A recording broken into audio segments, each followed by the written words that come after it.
نحمده ونصلي ونسلم على رسوله الكريم أما بعد أعوذ بالله من الشيطان الرجيم بسم الله الرحمن الرحيم ألم تر إلى الذين أوتوا نصيبا من الكتاب يؤمنون بالجبت والطاغوت ويقولون للذين كفروا هؤلاء أهدى من الذين آمنوا سبيلا أولئك الذين لعنهم الله ومن يلعن الله فلن تجد له نصيرا أم لهم نصيب من الملك فإذا لا يؤتون الناس نقيرا أم يحسدون الناس على ما آتاهم الله من فضله فقد آتينا آل إبراهيم الكتاب والحكمة وآتيناهم ملكا عظيما فمنهم من آمن به ومنهم من صد عنه وكفى بجهنم سعيرا إن الذين كفروا بآياتنا سوف نصليهم نارا كلما نضجت جلودهم بدلناهم جلودا غيرها ليذوقوا العذاب إن الله كان عزيزا حكيما والذين آمنوا وعملوا الصالحات سندخلهم جنات تجري من تحتها الأنهار خالدين فيها أبدا لهم فيها أزواج مطهرة وندخلهم ظلا ظليلا صدق اللہ العظیم. گزشتہ آیات مبارکہ میں اللہ سبحانہ و تعالی نے ایک بگڑی ہوئی مذہبی جماعت کے رویوں کی نشاندہی کی اور واضح کی ہے کہ کس قدر جب مذہبی جماعتیں ان میں بگاڑ پیدا ہو جاتا ہے تو کس درجے کی ان کے اندر گمراہی پیدا ہو جاتی ہے. ایک طرف اپنے سچے ہادیوں اور رہنماؤں کے خلاف پروپیگنڈے ان کی تحقیر و تنقیص کا عمل وہ شروع کر دیتے ہیں اور دوسری طرف حال ان کا یہ ہوتا ہے کہ جھوٹے پیشوا اور رہنما مفاد پرست طبقات کو وہ خدائی کا درجہ دے دیتے ہیں. وہ ان کو اچھی بات کہیں یا بری بات کہیں اس کے لیے وہ ہر طرح کی جان دینے کو تیار ہوتے ہیں اور جھوٹی تعریفیں وہ چاہتے ہیں کہ لوگ ہماری تعریفیں کرتے رہیں. عمل کوئی نہیں لیکن چاہتے ہی ہیں کہ ہماری کوئی برائی اور خرابی اور کمزوری کی نشاندہی نہ کریں بلکہ یہ کہ ہماری تعریفوں کے گنگنائے جائیں اور ہمیں بہت بڑھا چڑھا کر پیش کیا جائے. تو قرآن مجید نے اس حوالے سے واضح کیا ہے کہ یہ یہودیوں کے یہی رویے پیدا ہو چکے. مزید ان کی اور غلطیوں اور خرابیوں کی نشاندہی کی جا رہی ہے. یہ اہل کتاب جو ہیں دین اسلام سے پہلے بت پرستی کے مخالف تھے, بت پرستی کی مذمت کیا کرتے تھے, اس کو شرک قرار دیا کرتے تھے. ظاہر اپنے آپ کو اہل کتاب کہتے تھے, اہل توحید کہتے تھے کہ ہم حق پر ہیں, ہم توحید کے قائل ہیں, اللہ کی وحدانیت اسی کی پرستش کے قائل ہیں. تو وہ مشرکین مکہ کو برا سمجھتے تھے کہ یہ دیکھو بتوں کی پوجا کرتے ہیں, بت پرستی میں مبتلا ہیں. جب نبی کریم صلی اللہ علیہ وسلم مدینہ منورہ ہجرت فرما کر تشریف لائے آپ نے بھی وہی اللہ کی وحدانیت کی بات کی. الہی اور آسمانی ہدایات کے مطابق آپ صلی اللہ علیہ وسلم نے لوگوں کے سامنے اپنا پیغام رکھا. باوجود اس کے کہ بہت ساری چیزیں اہل کتاب کی حضور صلی اللہ علیہ وسلم کی تعلیمات سے ملتی ہیں. حضور صلی اللہ علیہ وسلم نے اللہ کی وحدانیت کی بات کی, انبیاء کی ہیں جو دنیا میں سچائیاں لے کر آئے, آپ صلی اللہ علیہ وسلم نے ان کی ہدایت کی, ان تعلیمات پر عمل کرنے کی بات کی. اور اسی طرح بہت ساری وہ باتیں جو سابقہ انبیاء سے چلی آ رہی تھیں آپ نے انہی کا تذکرہ کیا, کیونکہ ہر آنے والا پیغمبر وہ اپنے سے پہلے پیغمبروں کی تائید و تصدیق کرتا ہے, ان کی تردید نہیں کرتا, ان کی تنقیص نہیں کرتا. حضور صلی اللہ علیہ وسلم نے موسیٰ علیہ السلام, عیسیٰ علیہ السلام اور دیگر ہادیوں اور رہنماؤں کی تصدیق. اب بجائے اس کے کہ وہ حضور کی بات مان کے حضور کی طرف جھکاؤ ان کا ہوتا، حضور پر ایمان لے آتے، الٹا کیا کرتے ہیں، وہ ان مشرکوں کی تعریفیں کرنے لگ پڑتے ہیں جن کو ان کے نظریے اور ایمان کے مطابق بھی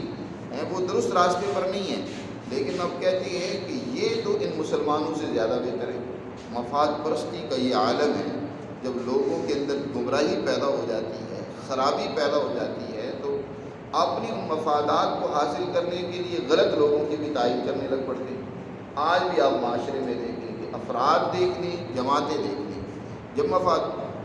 سیاسی جماعتوں میں بھی دیکھ لیں آپ کہ مفاد پرستی کی بنیاد پر کیا ہے، اکٹھے ہو جائیں گے۔ مفاد ایک ہو گیا نا، جب مفاد ایک ہو گیا ہے تو اس کی وجہ سے کیا ہے، آپس میں اتفاق کر لیا۔ مفاد پرستی جب تک ہے اکٹھے ہیں، وگرنہ وہی ایک دوسرے کو برا بھلا اب ان مفادات سے پہلے دیکھیں گے تو ایک دوسرے کی برائی کر رہے ہیں، ایک دوسرے کی کمزوریاں واضح کر رہے ہیں، لیکن جب مفاد ہوا تو اب ایک دوسرے کے ساتھ اکٹھے ہو کر ایک دوسرے کی تعریفیں کر رہے ہیں۔ اور یہ اسی طرح انفرادی زندگی میں بھی آپ دیکھیں گے کہ ایک فرد بس اوقات اپنے مفادات کے لیے جس کو اپنے نظریے کے مطابق غلط سمجھتا ہے، لیکن وہ تائید پھر اس کی کرتا ہے کہ چلو میرا مفاد یہ ہے کہ یہ جو بندہ ہے نا جس سے مجھے اب بیر ہے یا میرے دل میں جس کے بارے میں نفرت ہے یا جس کو میں کمزور کرنا چاہتا ہوں، چلو چاہے یہ بندہ غلط بھی ہے دوسرا اس کے مقابلے میں، لیکن یہ ہے کہ مجھے اس کی تائید کرنی ہے۔ ایسے بے شمار واقعات آپ کی آنکھوں کے سامنے ہوں گے۔ اس طرح کے لوگ منافق درجے کے ہیں، وہ بہت سارے تمہیں نظر آئیں گے جب تم اگر غور و فکر کی عینک لگاؤ گے اور ان میں نظر کرو گے، تو ایسے جھوٹے اہل کتاب، اہل مذاہب، بظاہر بہت سارے ایسے لوگ بظاہر دیندار بھی ہوتے ہیں، داڑیاں بھی رکھی ہوئی ہیں، نمازیں بھی پڑھتے ہیں، ذکر و اذکار کار بھی کرتے ہیں، بجائے سچائی کی تائید کرنے کے مفاد پرستی کے پیچھے چلتے ہیں۔ قرآن مجید نے یہاں اسی طرح کے لوگوں کا تذکرہ کرتے ہوئے فرمایا، الم تر الی الذین اوتوا نصیبا من الکتاب، کیا آپ نے دیکھا ان لوگوں کو جن کو کتاب کا کچھ حصہ ملا ہے، یؤمنون بالجبت والطاغوت، وہ کیا کرتے ہیں، بت پرستی پر اب ایمان رکھتے ہیں، طاغوت پر ایمان اور یقین رکھتے ہیں، اور کہتے کیا ہیں، وَيَقُولُونَ لِلَّذِينَ كَفَرُوا، ان کافروں اور مشرکوں کے بارے میں کہتے ہیں، هَؤُلَاءِ أَهْدَىٰ مِنَ الَّذِينَ آمَنُوا سَبِيلًا، یہ لوگ تو ایمان والوں سے زیادہ درست اور سیدھے راستے پر ہیں۔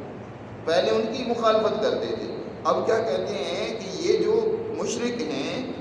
یہ جو کافر ہیں، یہ ان ایمان والوں سے زیادہ درست اور سیدھے راستے پر ہیں، یہ زیادہ بہتر ہیں۔ اب ان کی تعریفیں کر رہے ہیں کیونکہ اب ان کے مفادات ان سے وابستہ ہو گئے۔ یہ چاہتے ہیں کہ مسلمانوں کا کلا کما ہو، مسلمانوں کو نقصان پہنچایا جائے۔ قرآن کہتا ہے اولئک الذین لعنہم اللہ، یہی لوگ ہیں جن پر اللہ کی لعنت اور پھٹکار ہے، یہی لوگ ہیں کہ اللہ کی طرف سے ملعون ہیں، ان پر دنیا میں بھی اللہ کی لعنت اور پھٹکار پڑے گی، دنیا میں بھی ذلیل اور رسوا ہوں گے، اپنے مقاصد میں کامیاب نہیں ایسے لوگ ہو سکتے، ویسے ان کو غلط سمجھیں گے، لیکن یہ ہے کہ مفاد ایک ہو گیا تو اب ان کی تائید کریں گے، حق پرست انسان کی مخالفت کریں گے، سچے انسان کی یا سچی جماعت کی مخالفت کریں گے۔ اولئک الذین لعنہم اللہ، یہ لعنتی ہیں، اللہ کی ان کے اوپر لعنت اور پھٹکار ہوگا، اللہ کا ان پر عذاب نازل ہوگا۔ اور یاد رکھو ومن یلعن اللہ، جس پر اللہ کی لعنت ہو، جس پر اللہ کی پھٹکار ہو، فلن تجد له نصیرا، دنیا میں کوئی اس کا مددگار نہیں ہو سکتا، کوئی اس کو سہارا دنیا میں اس کو نہیں دے سکتا، کوئی اس کو عزت نہیں دلا سکتا، وہ ذلیل و رسوائی ہو کر رہتا ہے۔ فلن تجد له نصیرا،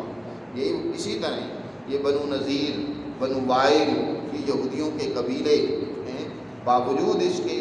کہ کچھ نہ کچھ ان کے پاس الہی تعلیمات موجود ہیں اور وہ سمجھتے ہیں، جانتے ہیں، یقین ہے حضور صلی اللہ علیہ وسلم کی سچائی کا، لیکن جا کر تعریفیں کر رہے ہیں، کن کی؟ مشرکین کی تعریفیں کر رہے ہیں۔ پہلے مخالفت تھی، اب مفاد کی کا جب ہم آنگی پیدا ہو گئی، یہ مفاد ایک ہو گیا تو اب ان کی تعریفیں کر رہے ہیں۔ فرمایا ان کا کوئی مددگار نہیں ہوگا، اور پھر ان کو کسی نے مدد نہیں پہنچائی۔ جب ان پر سزا آئی اللہ کی، دنیا میں بھی یہ ذلیل ہوئے اور یہاں سے جلا وطن ہوئے اور کوئی ان کی سپورٹ کے لیے نہ آیا۔ ام لہم نصیب من الملک، یہ چاہتے کیا ہیں؟ یہ چاہتے ہیں کہ ہمیں اقتدار ملے، ہمیں چودراہٹ ملے، ہماری سرداری ہونی چاہیے، اور ام لہم نصیب من الملک، اور اگر ان کو سرداری مل جائے، ان کو چودراہٹ مل جائے، اللہ ان کو ملک دے دے، لیکن کنجوس اس درجے کے ہیں کہ کسی پر ایک ذرہ خرچ کر کے تیار نہیں ہے، نیکی کے کام میں خرچ کرنے کے لیے تیار نہیں ہوں گے، اپنے ذاتی مفادات کے لیے تو بڑا خرچ کر لیں گے، لیکن دوسروں کی بھلائی کے لیے، دوسری انسانیت کی ترقی کے لیے، اچھے اور بھلے کاموں کے لیے خرچ کرنے کے لیے تیار نہیں ہے۔ قرآن نے کہا یہ چاہتے تو کیا ہے کہ ام لہم نصیب من الملک، اقتدار میں ہمارا حصہ ہو، ہماری چودراہٹ ہو، لیکن فَإِذًا لَا يُؤْتُونَ النَّاسَ نَقِيرًا، یہ اس قابل نہیں ہے، اس لائق نہیں ہے کہ اللہ ان کو سرداری، ان کو ملک، ان کو اقتدار دے، کیونکہ یہ اگر اللہ ان کو دے دے گا تو یہ انسانیت کو تو نقیرہ، ایک گٹھلی کے دھاگا جو اس کے اندر ہوتا ہے نا، جو ایک پردہ ہوتا ہے، اس کے برابر بھی خرچ کرنے کے لیے تیار نہیں۔ کتنے لوگ ایسے ہیں، حد درجے کے کنجوس، حد درجے کے خیر کے کاموں سے بخیل، لیکن باتیں کرنے پر آئیں ان سے آگے کوئی نہیں ہوگا، ان کی باتیں سنیں تو سنتے رہ جائیں گے۔ انفرادی زندگی میں بھی آپ کو ایسے بے شمار لوگ نظر آئیں گے، اور اسی طرح اجتماعی زندگی میں لوگوں کا حال ہوتا ہے، گروہ ایسے ہوتے ہیں، جماعتیں ایسی بن جاتی ہیں کہ انسانیت کی بھلائی کا کوئی نظریہ نہیں ہے، انسانی ترقی کا کوئی نظریہ نہیں ہے، وہ اقتدار اپنے گروہ کا چاہتے ہیں، بس ہمارا گروہ غالب رہے، ہماری جماعت کو اقتدار ملنا چاہیے۔ یہی حال جو ہے ان یہودیوں کا ہے جو مدینہ منورہ میں حضور صلی اللہ علیہ وسلم کے مقابلے میں ہیں۔ یہ کہتے ہیں کہ ہماری حکمرانی ہو، لیکن ان کے اندر سوچ انسانیت کی ہے ہی نہیں، انسانیت کو ذرہ بھی خیر دینے کے لیے تیار نہیں ہے، بلکہ حاسد ہے، دوسروں کی بھلائی اور خیر اور ترقی کو ایک نظر بھی دیکھنا نہیں چاہتے۔ ام یحسدون الناس، لوگوں سے حسد کرتے ہیں، حاسد لوگ جو کسی کی ترقی یا عزت کو پسند نہ کرتے ہوں، چاہتے ہوں کہ ان کو ذلیل کیا جائے، ان کے خلاف پروپیگنڈے کیے جائیں، ان کو رسوا کیا جائے، ایسے لوگ حاسد لوگ ہیں۔ جیسے نبی کریم صلی اللہ علیہ وسلم کے خلاف یہ جھوٹے مذہبی لوگ ہیں، نام نہاد مذہبی لوگ ویسے مذہب کو ماننے کی باتیں کرتے ہیں، لیکن یہ کہ حاسد ہیں، یہ حسد کرتے ہیں اس بات پر کہ اللہ نے ان کو کیوں عزت دے دی۔ یہ مسلمان جماعت دن بدن عزت ان کی بڑھتی جا رہی ہے، اللہ نے ان کی رہنمائی کی، جناب رسول اللہ صلی اللہ علیہ وسلم کے ذریعے سے ان کے پاس خیر کیوں آ گئی۔ حسد کرتے ہیں لوگوں سے، یعنی مسلمانوں سے، علی ما آتاہم اللہ من فضلی، اس پر حسد ہے کہ اللہ اپنا فضل ان کو کیوں اللہ نے دے دیا۔ اللہ نے نبوت تو ہمارے لیے رکھی تھی، عزت، علم، سب کچھ ہمارے لیے رکھا تھا، ان کے پاس کیوں آ گیا۔ ایسے لوگ حسد کی آگ میں جل رہے ہیں۔ فقد آتینا آل ابراہیم الکتاب والحکمت وآتیناہم ملکا عظیما، اور یہ یقینی بات ہے کہ ہم نے آل ابراہیم کو کتاب بھی عطا کی تھی، حکمت بھی عطا کی تھی، اور بہت بڑا ملک بھی عطا کیا تھا۔ اور جناب رسول اللہ صلی اللہ علیہ وسلم کی ذات گرامی انہی آل ابراہیم میں سے ہے۔ حضرت ابراہیم علیہ السلام کی اولاد میں دو شاخیں، دو تحریکیں چلتی ہیں، ایک اسرائیلی تحریک جس میں سے حضرت اسحاق، حضرت یعقوب، حضرت یوسف اور ایک لمبا سلسلہ اسرائیلی انبیاء علیہ السلام کا جاری رہا ہے، اور دوسری تحریک حضرت اسماعیل علیہ السلام کے ذریعے سے چلی، اور جن کے آخری ہیں پیغمبر جناب رسول اللہ صلی اللہ علیہ وسلم کی ذات گرامی کی صورت میں، جن کو اللہ نے علم اور کتاب بھی عطا فرمائی، اور اسی طرح اللہ ان کو سلطنت اور حکمرانی بھی عطا کرے گا، حضور کی اس جماعت کو طاقتور بنائے گا، لیکن اب یہ حسد کی آگ میں جل رہے ہیں اور جلتے ہی رہیں گے۔ وآتیناہم ملکا عظیما فمنہم من آمن بہ، تو ہم نے جو کتاب و حکمت اور ملک عظیم عطا فرمایا تھا، ان میں سے کچھ تو وہ ہیں جو ان پر ایمان لائے، اور ان میں سے کچھ وہ بھی ہیں جو ان پر ایمان لانے سے باز رہے اور رکے رہے۔ ایسے لوگوں کے لیے جہنم کی دہتی ہوئی آگ ہی کافی ہے۔ وَكَفَىٰ بِجَهَنَّمَ سَعِيرًا إِنَّ الَّذِينَ كَفَرُوا بِآيَاتِنَا، جنہوں نے سچائی کا انکار کر دیا، جھوٹوں کی تائید کی، ہماری تعلیمات کو پسے پش ڈال دیا، سوف نصلیہم نارا، ہم ان کو جہنم کی آگ میں داخل کریں گے۔ کلما نضجت جلودہم بدلناہم جلودا غیرہا لیذوقوا العذاب، جب بھی ان کی کھالیں جل جائیں گی، جھلس جائیں گی، جہنم کی آگ ان کی کھالوں کو جب جلا کر راکھ کر دے گی تو اللہ اشر نو ان کی کھالیں پھر پیدا کر دے گا۔ حضرت عمر فاروق رضی اللہ تعالیٰ عنہ اس آیت کی تفسیر میں بیان فرماتے ہیں کہ ایک جہنمی کی کھال کو اللہ 100 توہوں میں بدل دے گا۔ ایک کھال جلے گی دوسری آ جائے گی، دوسری جلے گی تیسری آ جائے گی، اس طرح مسلسل جو ہے کھال اس کی بدلتی رہے گی۔ یہ نہیں ہے کہ جل گئی تو ختم ہو گیا، بلکہ یہ ہے کہ اللہ تعالیٰ اس کی جگہ نئی کھال پیدا کر دے گا اور پھر اس کو اسی طرح کی تکلیف اور اذیت پہنچے گی۔ تو سب سے زیادہ تکلیف جلنے کی ہوتی ہے، اور پھر جسم کو خاص طور پر جلد کو جب آگ لگے وہ انسان کے لیے بڑی ہی تکلیف اور اذیت ناک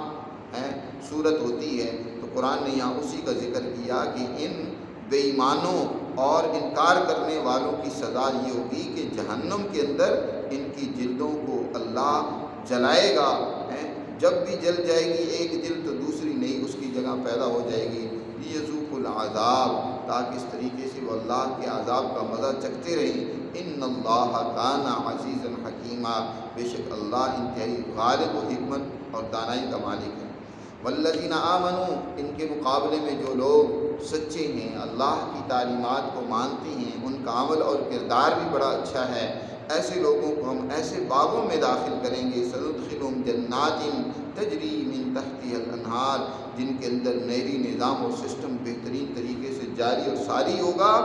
اور وہ باغات کبھی خشک نہیں ہوں گے، ان کا پھل کبھی منقطع اور ختم نہیں ہوگا، خالدین فیہا ابدا، ان باغوں میں وہ ہمیشہ رہیں گے، لہم فیہا ازواج مطہرہ، اور ان کے لیے ان باغوں میں، ان جنتوں میں پاکیزہ بیویاں بھی ہوں گی، اور وندخلہم ظلا ظلیلا، اور ہم ان کو لمبے ساؤ میں بہت عمدہ اور بہترین گھنی چھاؤں میں داخل کریں گے۔ حدیث میں آتے نبی کریم صلی اللہ علیہ وسلم نے ارشاد فرمایا، جنت کا ایک درخت اس کا اتنا سایہ طویل اور لمبا ہوگا کہ اگر ایک شاہ سوار 100 سال تک بھی اس کے سائے کے نیچے اپنا گھوڑا دوڑاتا رہے تو اس کو سایہ ختم نہ ہو۔ ایسے لمبے اور گھنے سائے ہیں ان باغات کے، ان درختوں کے ہوں گے، اور بہترین وہاں ان کے دل کو خوش کرنے والی خواتین اور عورتیں بھی ہوں گی، برے بھی ہوں گی۔ اللہ یہ نعمتیں ان کو عطا کرے گا جو اللہ کی تعلیمات پر ایمان اور یقین رکھتے ہیں اور اپنے عمل اور کردار کی فکر میں رہتے ہیں، اپنے عمل کو درست کرتے ہیں۔ لوگ اپنے عمل کو ٹھیک نہیں کرنا چاہتے، باتیں کرتے ہیں،